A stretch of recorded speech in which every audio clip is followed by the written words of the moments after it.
பிரான்சில் எதிர்வரும் மே மாதம் முதல் எரிவாயு கட்டணங்கள் கணிசமாக உயரும் என அறிவிக்கப்பட்டுள்ளது.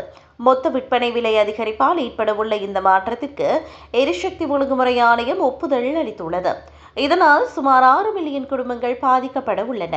இந்த விலை உயர்வின் காரணமாக ஒரு குடும்பத்தின் ஆண்டு எரிவாயு செலவு 525 யூரோக்கள் வரை அதிகரிக்கக்கூடும் என மதிப்பிடப்பட்டுள்ளது.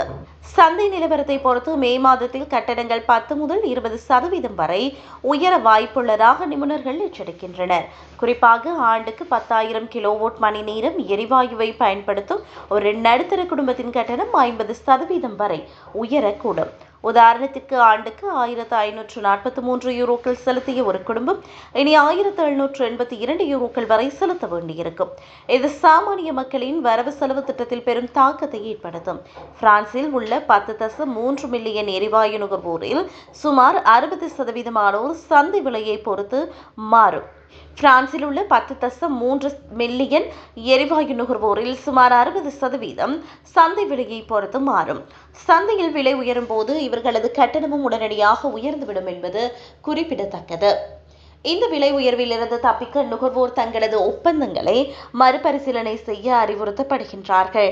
விலையை ஒரு குறிப்பிட்ட காலத்திற்கு நிலையாக வைத்திருக்கும் நிலையான கட்டண ஒப்பந்தங்களுக்கு மாறுவது ஒரு சிறந்த தீர்வாக கருதப்படுகிறது. கட்டணம் உயரும் காலக்கெடுவிற்கு முன்னதாகவே வெவ்வேறு எரிசக்தி நிறுவனங்களின் விலைப்பட்டியலை ஒப்பிட்டு பார்த்து லாபகரமான திட்டத்தை தேர்வு செய்யுமாறு நுகர்வோர் கேட்டுக் கொள்ளப்படுகிறார்கள். இதன் மூலம் தேவையற்ற கூடுதல் செலவுகளை ஓரளவிற்கு தவிர்க்க முடியும் என்று அறிவிக்கப்பட்டுள்ளது.